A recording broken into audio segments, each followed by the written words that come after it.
नए साल के आगाज के साथ ही सीमा पार से आतंकी घुसपैठ का प्रयास नाकाम। कृष्णा घाटी सेक्टर में भारतीय चौकियों पर घंटों चली गोलीबारी।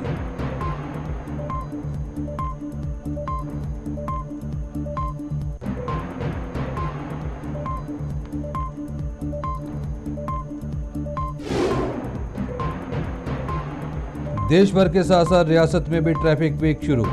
यातायात नियमों पर जागरूकता फैलाने में जुटा अमला।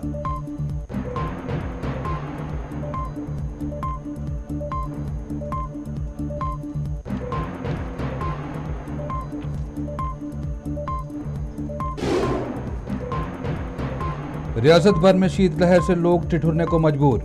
खराब मौसम के कारण लेह में फंसे सैकड़ों यात्रियों को वायुसेना ने किया एयरलिफ्ट।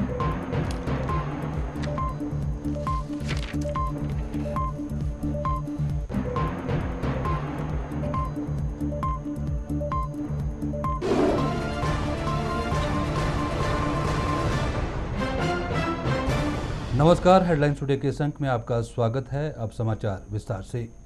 नए साल की शुरुआत के साथ ही पाकिस्तान ने सीज फायर का उल्लंघन करते हुए सीमा पार से घुसपैठ की एक बड़ी कोशिश की, जिसे सुरक्षा बलों ने विफल कर दिया है।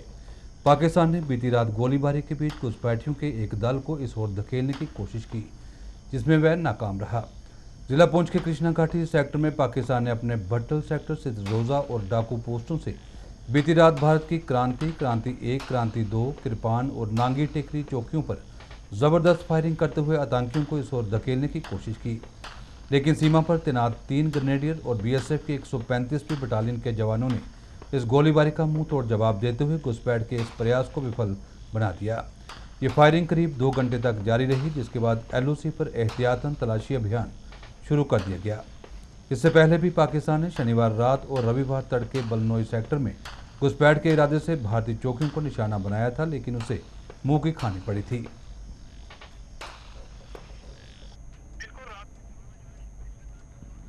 लोगों को यातायात नियमों के प्रति जागरूक करने के मकसद से हर साल की तरह इस बार भी देश भर के साथ साथ रियासत में भी आज से ट्रैफिक सेफ्टी वीक का आगाज हुआ। 7 जनवरी तक चलने वाले इस ट्रैफिक वीक का आयोजन ट्रैफिक पुलिस, ट्रांसपोर्ट डिपार्टमेंट और आरटीओ विभाग द्वारा संयुक्त रूप से किया जा रहा है। इसमें लोगों को यातायात नियमों को पाठ पढ़ाने के साथ साथ उनसे सड़क दुर्घटनाओं पर रोक लगाने के लिए सहयोग मांगा जा रहा है। इस वीक का उद्घाटन परेड मैदान में किया गया, जिसमें ट्रांसपोर्ट मिनिस्टर कमल अली अखून, राज्य मंत्री शबीर खान, ट्रांसपोर्ट कमिश्नर महराज अहमद काकरू सहित अन्य सरकारी विभागों के अधिकारी मौजूद थे। ट्रैफिक वीक के स्कूली बच्चे भी बढ़ चढ़कर भाग लेते हुए विभिन्न स्लोगन के जरिए लोगों को यातायात नियमों के प्रति जागरूक कर रहे हैं।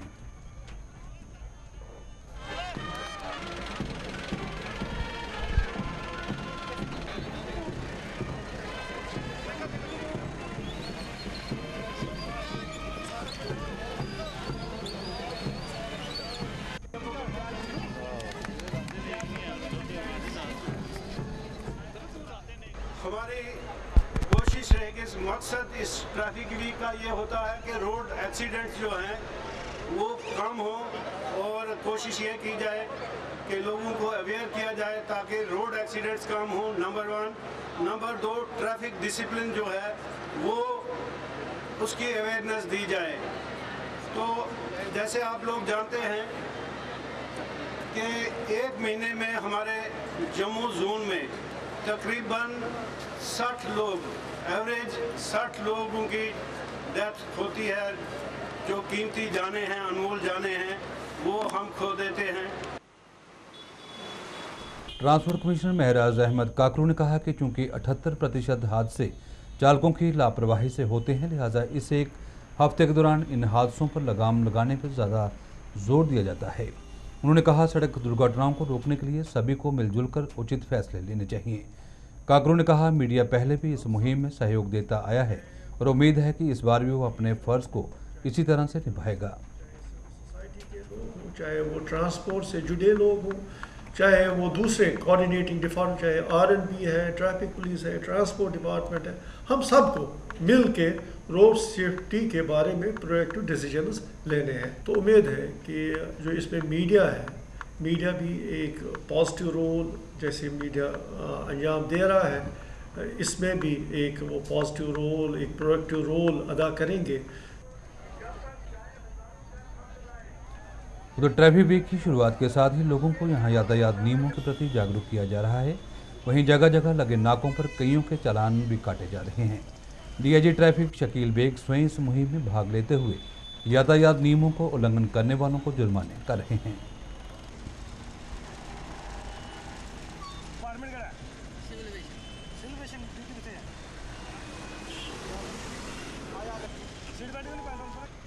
दूसरी ओर रोड सेफ्टी वीक की कठुआ में भी शुरुआत हुई। इसका आयोजन मोटर व्हीकल डिपार्टमेंट के सहयोग से करवाया जा रहा है। उद्घाटन समारोह में DC Kathua Zahida Khan, RTO AK Sharma सहित प्रशासन के अन्य अधिकारियों ने भाग लेते हुए लोगों को यातायात नियमों का पाठ पढ़ाया। इस मौके पर यातायात नियमों के प्रचार प्रसार के लिए एक रैली भी निकाली गई, जिसमें कई कॉलेजों के स्टूडेंट्स ने भाग लिया।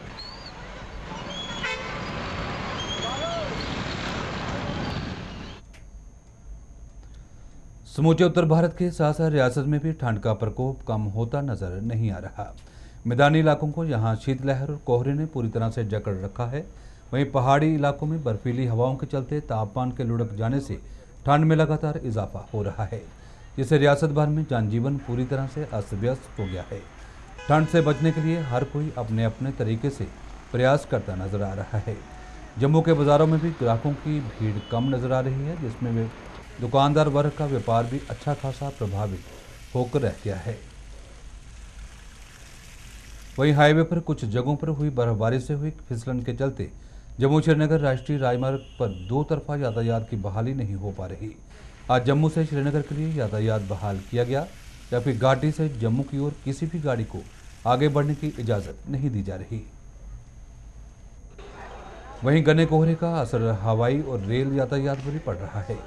विजिबिलिटी कम होने के कारण यहां अधिकतर फ्लाइट समय पर उड़ान नहीं भर पा रही। वहीं ट्रेनों की आवाजाही में कई घंटों की देरी दर्ज की जा रही है।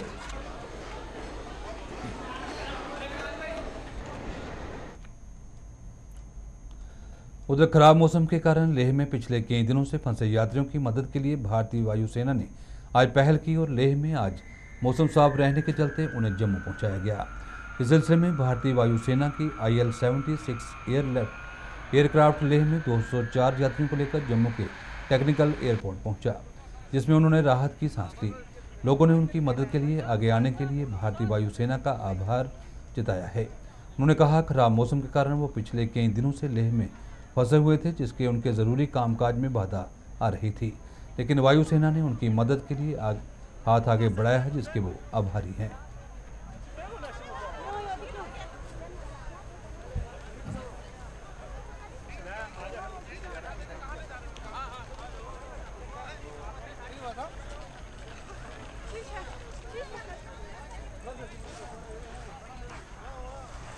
अभी लेह से आए हैं। एक्चुअली हम कारगिल के जितने भी पैसेंजर हैं, हम कारगिल से यानी कि यहाँ से 2 दिन पहले हमें इनको ये फ़्लाइट का अरेंज किया गया था, लेकिन अनफॉर्चुनेटली जो चंडीगढ़ में फॉग की वजह से हमें यहाँ पे एयरलिफ्ट नहीं कर पा रहे और 2 दिन से हम लोग फंसे थे लेह में। हमारा 224 जो इस वजह से आज स्पेशली हमारे कोशिशों से, हमारे हर किसी लोगों की कोशिशों से तो हम यहाँ पहुँचे हैं। हम शुक्र करते हैं। वहाँ प्रॉब्लम हम लेह में ठहरे थे 2 दिन, वहाँ बहुत प्रॉब्लम हुआ। हमें बहुत वहाँ पे शोर किया, तो हम बड़ी मुश्किल से हमें एल मिला है। इसकी वजह से हम बड़ी मुश्किल से यहाँ पहुँचे हैं। बहुत बड़ी मशक्क़त के बाद पहुँचे हैं, बड़ी तकलीफ उठाना पड़ा। एयरफोर्स का हम बहुत बहुत शुक्रिया अदा करते हैं कि उन्होंने इतने मौसम ख़राब होने के बावजूद भी हमें रिसीव उठा के लाया। शायद उन्होंने रिसीव उठा के हमें लाया। इसके लिए हमारे सारे कारगिल वालों की तरफ उनके लिए बहुत बहुत शुक्रिया अदा करते हैं। नए साल की पहली सुबह का स्वागत आज लोगों ने जोशो खरोश के साथ किया। विभिन्न धर्मों के लोगों ने आज धार्मिक स्थलों पर हाजिरी दी और परिवार और देश की सुख शांति की कामना की। इस सिलसिले में शहर व उसके आसपास के इलाकों में स्थित मंदिरों, गुरुद्वारों और अन्य धार्मिक स्थलों पर श्रद्धालुओं की भारी भीड़ देखी गई। वो पूजा अर्चना और अरदास करते हुए साल 2013 के लिए कई संकल्प भी ले रहे हैं। शहर के प्रमुख बावे वाली माता के मंदिर में आज तड़के से ही श्रद्धा का सैलाब उमड़ा हुआ है। यहाँ लोग मां की पूजा अर्चना कर रहे हैं। राजस्व मंत्री रमन भल्ला ने भी मां के दरबार में माथा टेका और रियासत की सुख शांति की कामना की।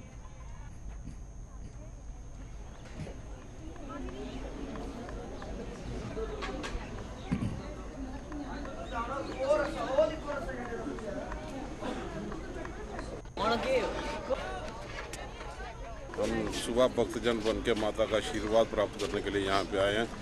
जिस ढंग से अपार कृपा इस बावे वाली माता की तमाम भक्तजन पे और तमाम समाज पे यहाँ पे रहती है और लोगों की मनोकामनाएं यहाँ पे पूरी होती हैं। ये विश्वास है, ये आस्था लेके सारे भक्तजन जो है आज माता के दरबार में यहाँ पे आते हैं।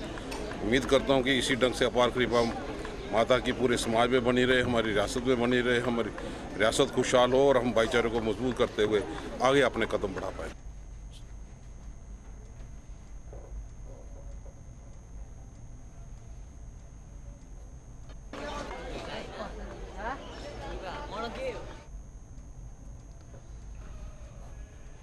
इसी बीच राज्यपाल एन वोहरा व मुख्यमंत्री उमर अब्दुल्ला सहित काबीना के अन्य मंत्रियों ने राज्यवासियों को नए साल की मुबारकबाद देते हुए उम्मीद जताई है कि नया साल राज्य के शांति और तरक्की के लिए कई आयाम लेकर आएगा। रियासत में स्थित फूड कॉरपोरेशन ऑफ इंडिया के गोदामों में 1,10,086 मैट्रिक टन अनाज मौजूद है, जिसमें 54,251 मैट्रिक टन चावल, 39,000 मैट्रिक टन गेहूं, 7,935 मैट्रिक टन चीनी शामिल है। ये जानकारी आज CAPD मंत्री कमर अली अखून द्वारा विभाग और FCI के अधिकारियों की बुलाई गई एक उच्च स्तरीय बैठक के दौरान दी गई। मंत्री ने FCI के अधिकारियों को गोदामों में अनाज का पर्याप्त स्टॉक जमा करने के निर्देश दिए ताकि सर्दी के मौसम में दूर दराज के इलाकों में सप्लाई की कोई बाधा न आए। MOS Shabir Ahmad Khan, CAPD department के सचिव मोहम्मद अब्बास डार सहित अन्य अधिकारी इस मौके पर मौजूद थे।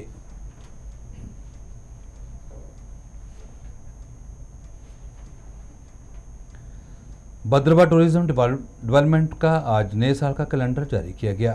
हिल जिले में जम्मू में आयोजित एक समारोह के दौरान गृह और पर्यटन राज्य मंत्री नसीर असलम वानी ने इस कैलेंडर का विमोचन किया।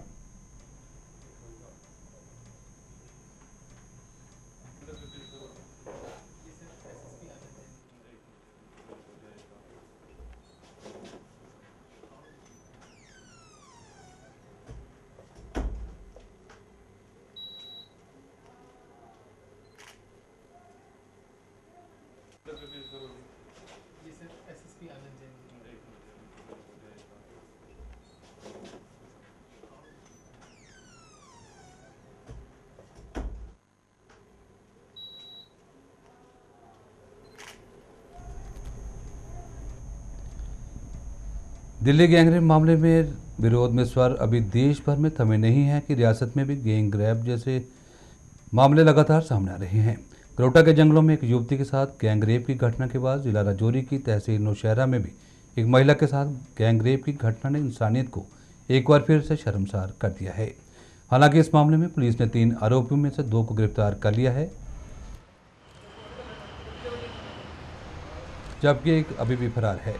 जानकारी के अनुसार जिला राजौरी की तहसील नौशहरा के अंतर्गत गांव चौकी में बीते दिन घर से पानी लेने गई एक महिला का गांव के ही कालाराम मदनलाल मोहम्मद रफीक नामक युवकों ने अगवा कर उसके साथ दुष्कर्म किया, जिसके बाद पीड़िता किसी तरह से आरोपियों के चंगुल से निकल थाने पहुंची और इस मामले की शिकायत दर्ज करवाई है। वहीं पुलिस ने 2 आरोपियों के ठिकानों पर दबिश कर उन्हें गिरफ्तार कर लिया। वहीं बीते दिनों अपनी नाबालिग चचेरी बहन के साथ दुष्कर्म करने वाले आरोपी को भी पुलिस ने गिरफ्तार करने में सफलता हासिल की है। जानकारी के अनुसार दुमाना इलाके में मुकेश कुमार और मोनू ने 12 दिसंबर को अपनी चचेरी बहन को घर में बुलाकर उसके साथ ये ज़्यादती की थी और मौके से फरार हो गया। वहीं पुलिस ने आरोपी को जम्मू बस स्टैंड से गिरफ्तार कर लिया है।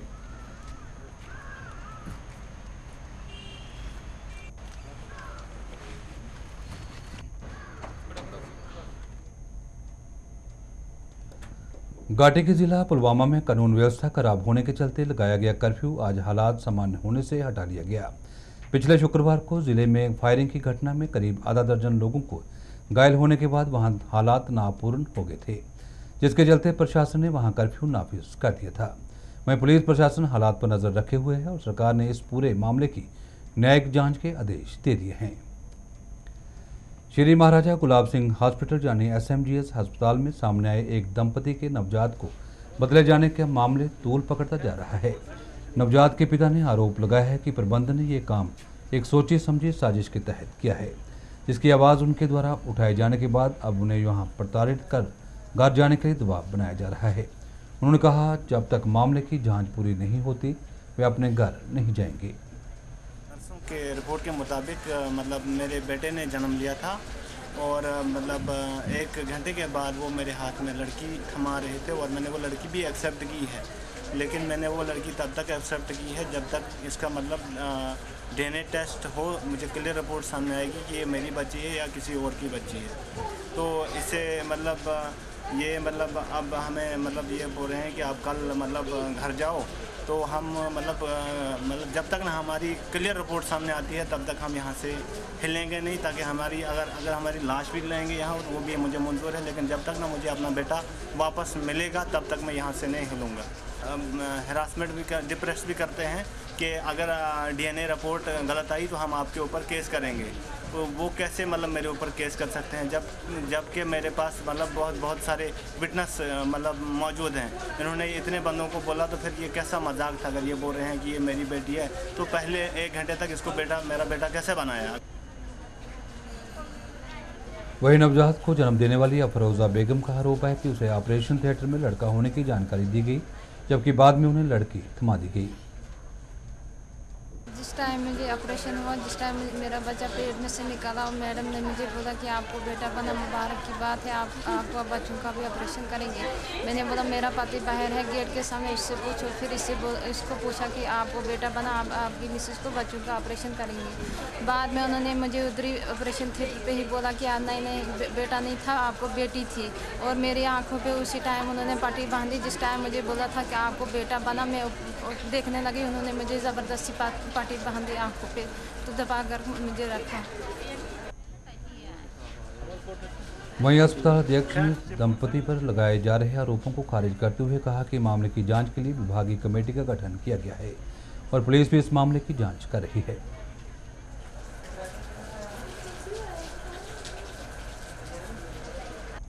इस कंटेक्स्ट में आपको ये कहूँगा कि हमारे ऊपर ये इल्ज़ाम लगाया गया कि ऑपरेशन थिएटर में बच्चे को चेंज कर दिया गया है, उनको लड़के के बदले लड़की दी गई है। इसमें बात में कोई सच्चाई नहीं है। उसने पुलिस में स्टेशन में FIR दर्ज करवाई है। अब पुलिस भी इन्वेस्टिगेट कर रही है, हमारी डिपार्टमेंटल इंक्वायरी भी चल रही है। HOD गायनी इस मामले को लुक आफ्टर कर रही हैं। वो उस समय HOD गायनी भी थिएटर के अंदर थी और भी कंसल्टेंट थे। मैं फिर आपके माध्यम से ये कहना चाहता हूँ कि ये हो ही नहीं सकता कि किसी को लड़के के बदले में लड़की दे दे। नववर्ष के मौके पर प्रेस क्लब में आयोजित समारोह के दौरान हुई 2 गुटों के बीच झड़प के बाद पकड़े गए आरोपी को रिहा करने के विरोध में आज घायल के परिजनों ने जोरदार नारेबाजी की। GMC में उपचाराधीन परमजीत सिंह निवासी नानक के परिजनों ने आरोप लगाते हुए कहा कि रात को परमजीत पर तेजधार हथियार से हमला करने वाले युवक को उन्होंने पुलिस के हवाले किया था, जिसे सुबह ही पुलिस ने उसे छोड़ दिया। उन्होंने पुलिस में इस मामले की कार्रवाई की मांग की है।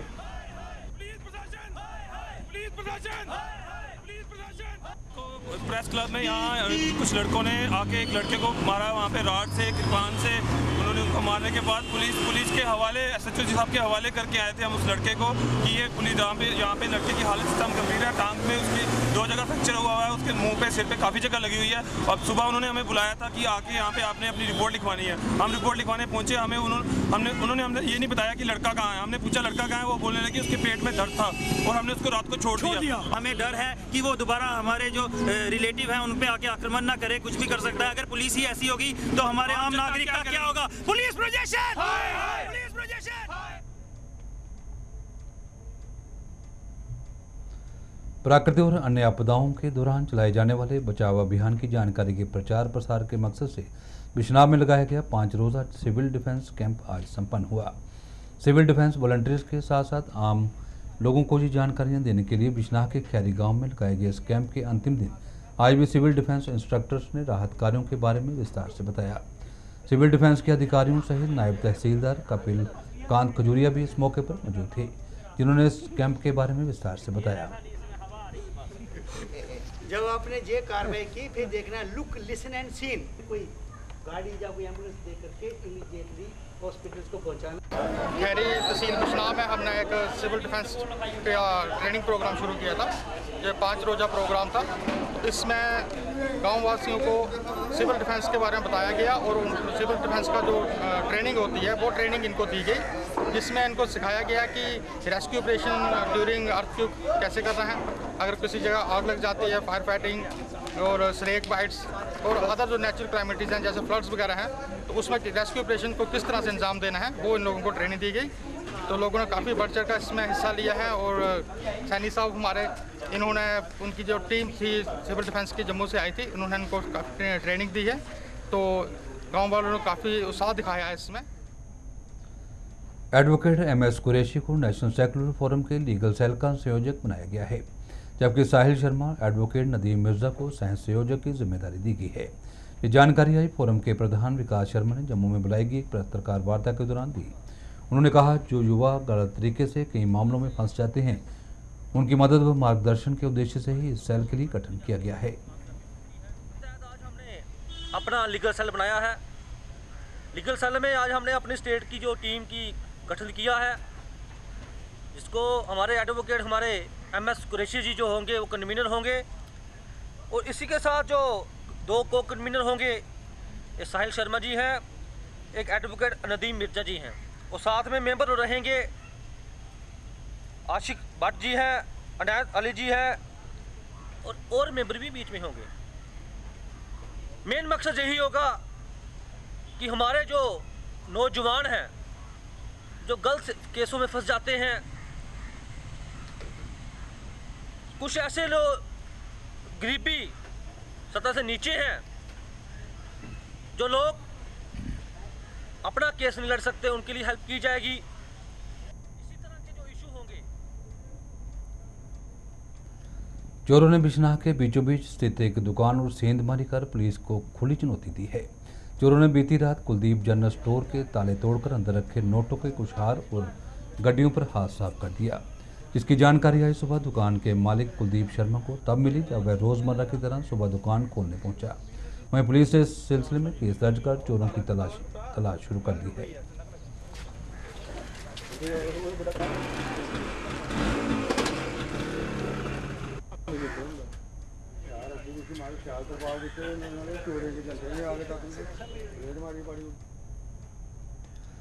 बठिंडे में पर्याप्त क्षमता का ट्रांसफार्मर न लगाए जाने के विरोध में लोगों ने आज जोरदार प्रदर्शन किया।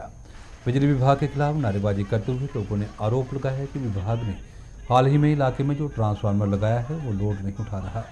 इसके चलते आए दिन बिजली बंद रहने से वो कई परेशानियों का सामना कर रहे हैं। उन्होंने विभाग से जल्द इस ट्रांसफार्मर बदलने की अपील की है।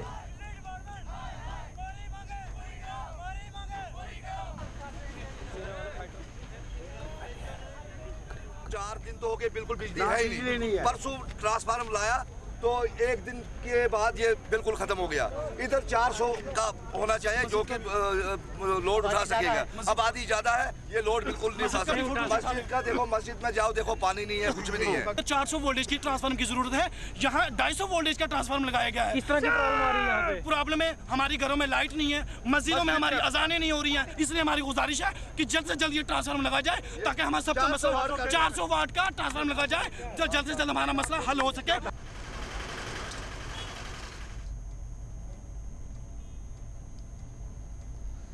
जम्मू पठानकोट राष्ट्रीय राजमार्ग पर सतवारी चौक में आज पेश आए एक सड़क हादसे में एक व्यक्ति की मौत हो गई। जानकारी के अनुसार ये हादसा उस समय पेश आया जब एक बाइक सवार ट्रैफिक सिग्नल पर लाल बत्ती होने के चलते वहां खड़ा था कि पीछे से एक ट्रक ने उसे जोरदार टक्कर दे मारी। इस दुर्घटना के बाद पुलिस की मदद से बाइक सवार को GMC अस्पताल पहुँचाया गया। वहाँ डॉक्टरों ने उसे मृत घोषित कर दिया।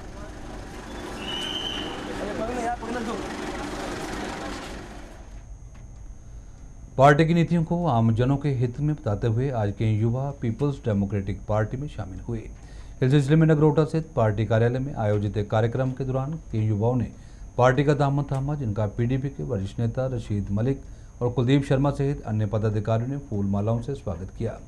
इस मौके पर रशीद मलिक ने युवाओं को पार्टी की नीतियों को जन जन तक पहुँचाने का आह्वान किया।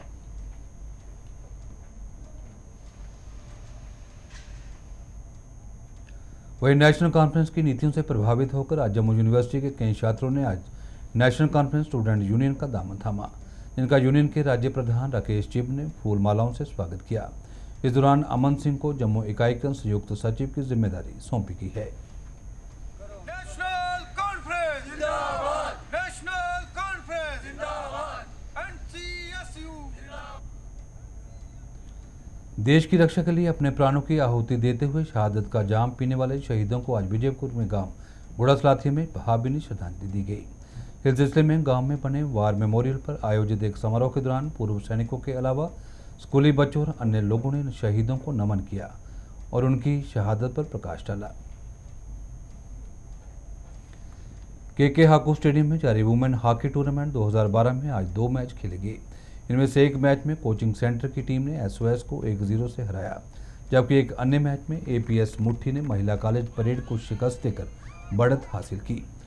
हॉकी जम्मू एंड कश्मीर द्वारा 28 दिसंबर को शुरू करवाए गए इस टूर्नामेंट में 6 टीमें भाग ले रही हैं, जिसका फाइनल मैच 3 जनवरी को खेला जाएगा।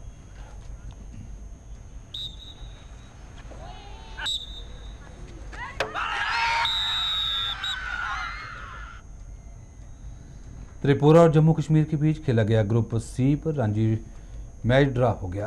4 दिवसीय इस मैच में त्रिपुरा ने 8 विकेट खोकर 355 रनों का लक्ष्य विरोधी टीम के सामने रखा, जिसके चलते मैच के अंतिम दिन जम्मू कश्मीर की टीम ने 1 विकेट खोकर 47 रन बनाए और मैच ड्रा हो गया। इस मैच में उम्दा बल्लेबाजी करने पर परवेज रसूल को मैन ऑफ द मैच से खिताब नवाजा गया।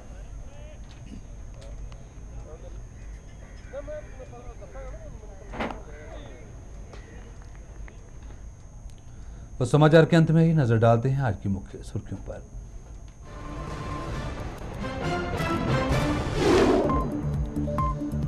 नए साल के आगाज के साथ ही सीमा पार से आतंकी घुसपैठ का प्रयास नाकाम। कृष्णा घाटी सेक्टर में भारतीय चौकियों पर घंटों चली गोलीबारी।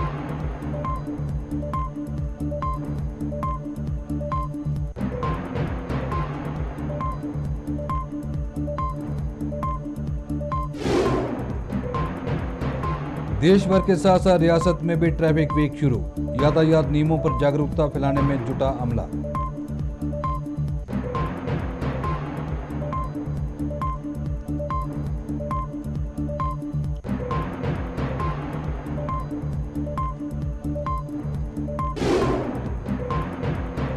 रियासत भर में शीतलहर से लोग ठिठुरने को मजबूर। खराब मौसम के कारण लेह में फंसे सैकड़ों यात्रियों को वायुसेना ने किया एयरलिफ्ट।